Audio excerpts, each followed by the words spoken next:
trazendo uma entrevista que vai falar naturalmente da atualidade dos meios de comunicação, do marketing, que eu acho muito importante para todos. Eu recebo aqui na nossa programação o Maurício Costa, no desenrolar da nossa programação. O Maurício Costa atua hoje como consultor de empresas para assuntos de valor agregado, construção de marcas e licenciamentos nacionais e internacionais. E durante o transcorrer da nossa programação, a gente vai conhecer um pouquinho mais do que faz e de quem é o Maurício Costa. Eu queria já de início falar a respeito do seu livro, que vai ser naturalmente focalizado aqui dentro da nossa programação, O Mentor Virtual. Tudo que a gente fala de virtual hoje, a gente se transporta para a internet. Então eu queria que você falasse um pouquinho do seu livro. Ok, Valdemir. Em primeiro lugar, eu agradeço a você a oportunidade de estar falando aqui do Mentor Virtual. O Mentor Virtual é uma história que começou há exatamente 10 anos atrás. Eu estive, uma viagem que eu estive em Santiago de Compostela e fui como turista, fui como mais interessado em ver de perto o que era toda aquela história de Santiago de Compostela, e ali eu tive uma experiência muito interessante que mudou a minha vida, mudou vários conceitos que eu tinha como empresário, como profissional, como consultor, como executivo, e daí nasceu um insight muito grande e eu escrevi o primeiro livro. O primeiro livro, ele levou 5 ou 6 anos para ser escrito e não foi lançado. O primeiro livro foi guardado e eu escrevi o segundo. E o segundo livro é o que está aí, que é o Mentor Virtual. Então, agora eu estou escrevendo o terceiro livro, que é o Mentor Virtual 2. E o primeiro que eu escrevi e guardei vai se tornar o Mentor Virtual 3, contando a história de por que começou a história do Mentor Virtual. Parece um pouco complicado, mas na verdade é uma trilogia onde nasceu esse personagem que eu chamo de Mentor Virtual, que na verdade ele é, na minha concepção, a somatória de todas as experiências, de todo o conhecimento, de toda a informação dos grandes mestres que eu recebi. Ao longo da minha vida sempre li muito e a somatória de todos esses mestres, todos esses pensadores, eu criei um personagem e chamei esse personagem de Mentor Virtual. E eu acho que esse Mentor Virtual está em toda parte. Você o reconhece em qualquer lugar, num desafio, no aprendizado constante. Então, o Mentor Virtual nasceu dessa forma. E a vontade de transferir essa informação, esse conhecimento para as pessoas, que eu acho que tem muita gente hoje buscando respostas. E às vezes para coisas até que nem sabe perguntar.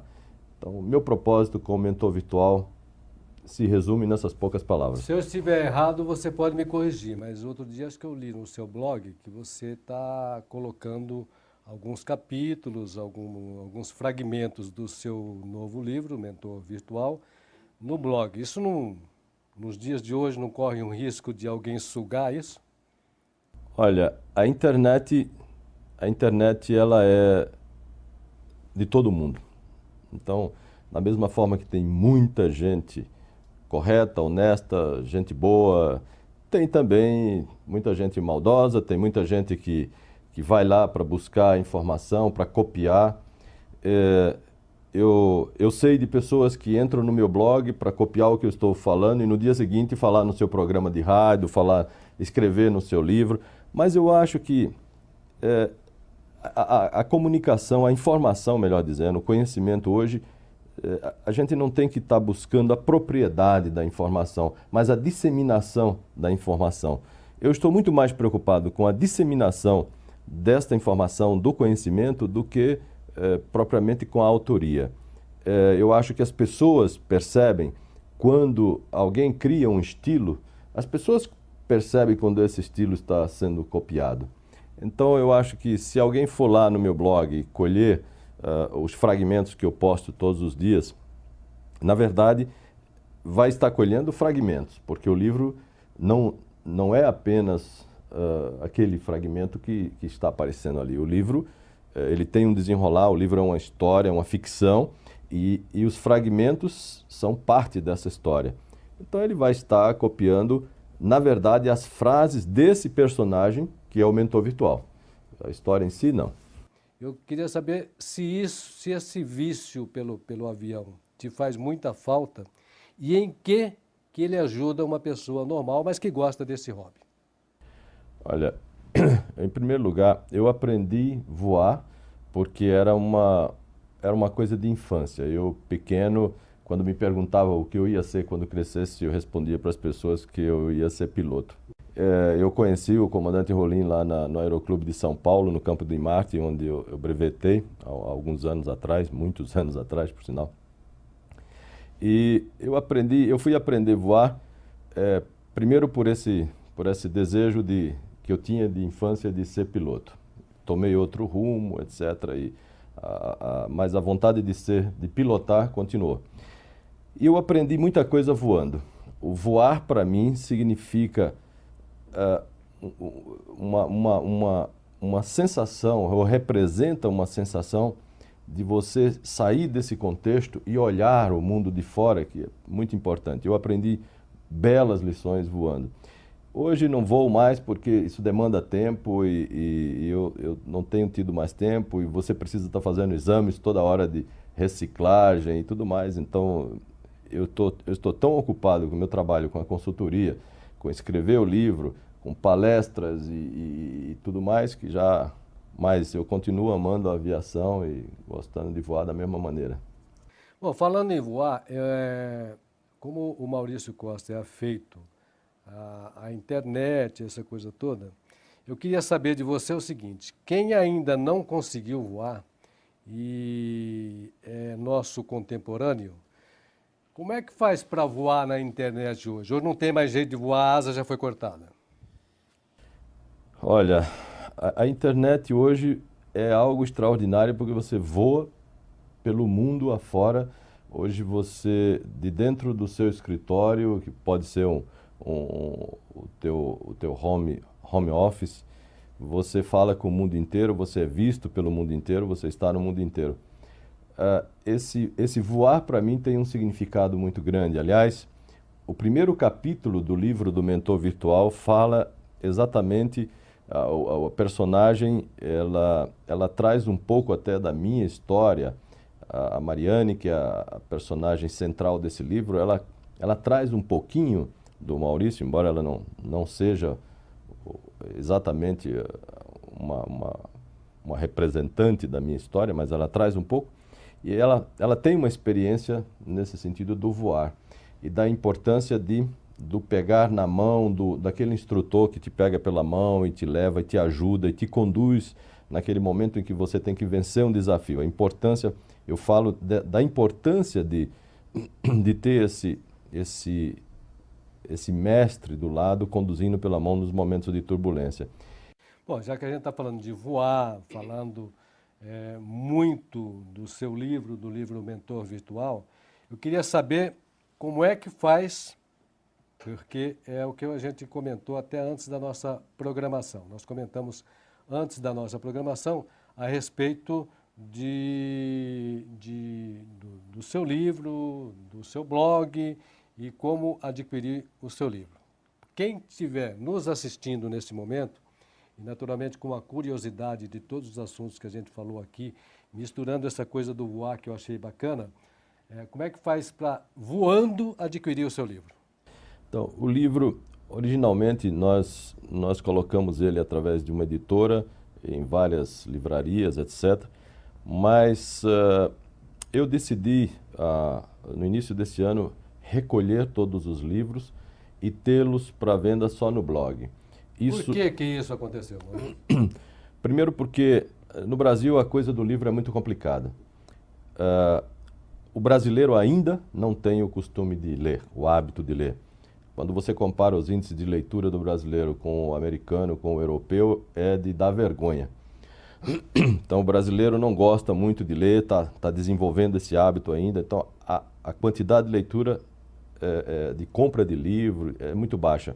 Segundo, as livrarias investem muito mais no livro estrangeiro. Então, eu diria, mais de 60% ou 70% dos livros distribuídos no Brasil são de autores estrangeiros, onde o trabalho de marketing é muito forte. E por isso eles vão querer colocar nas suas prateleiras aqueles livros que têm um trabalho de divulgação maior.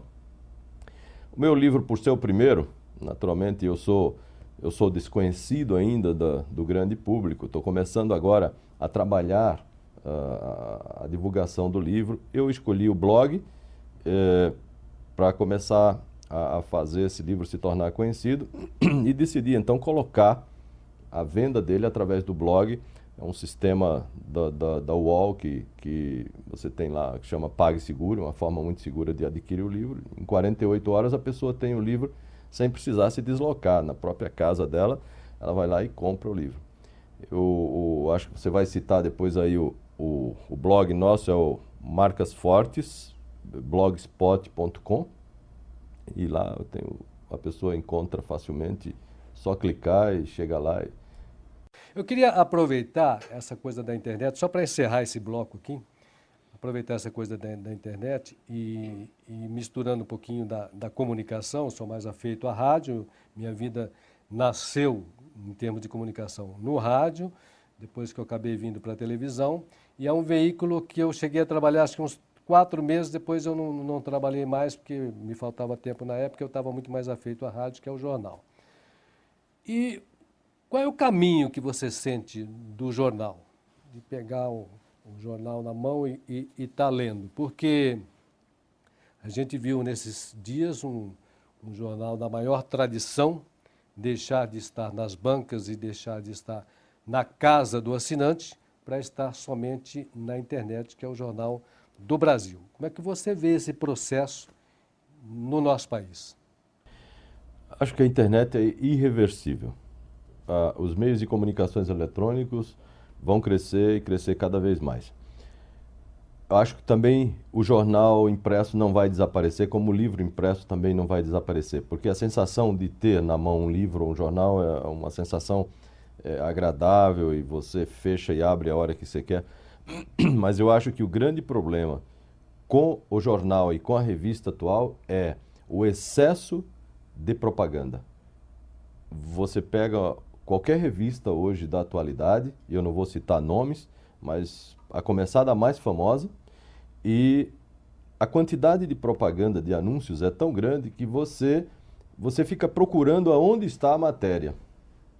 Então, o leitor está se cansando um pouco dessa poluição de informação comercial. O percentual que antigamente era de propaganda virou matéria, o percentual que era de matéria virou propaganda. A propaganda ficou tão massificada que hoje quem está conseguindo conquistar a visibilidade são as grandes empresas que podem investir bilhões em propaganda e ocupam de uma vez só 5, 6 páginas dentro de uma revista. Ou seja, aquele que investe numa página só, antigamente investir numa página inteira já era uma coisa desafiante. A maioria fazia meia página, um quarto de página. Agora, uma página não resolve, tem que ser 5 páginas. Isso está poluindo a revista, está poluindo o jornal, anúncio demais.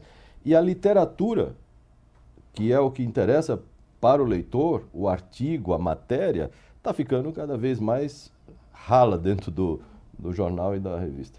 Muito bem, nós estamos conversando com o Maurício Costa, autor do livro O Mentor Virtual.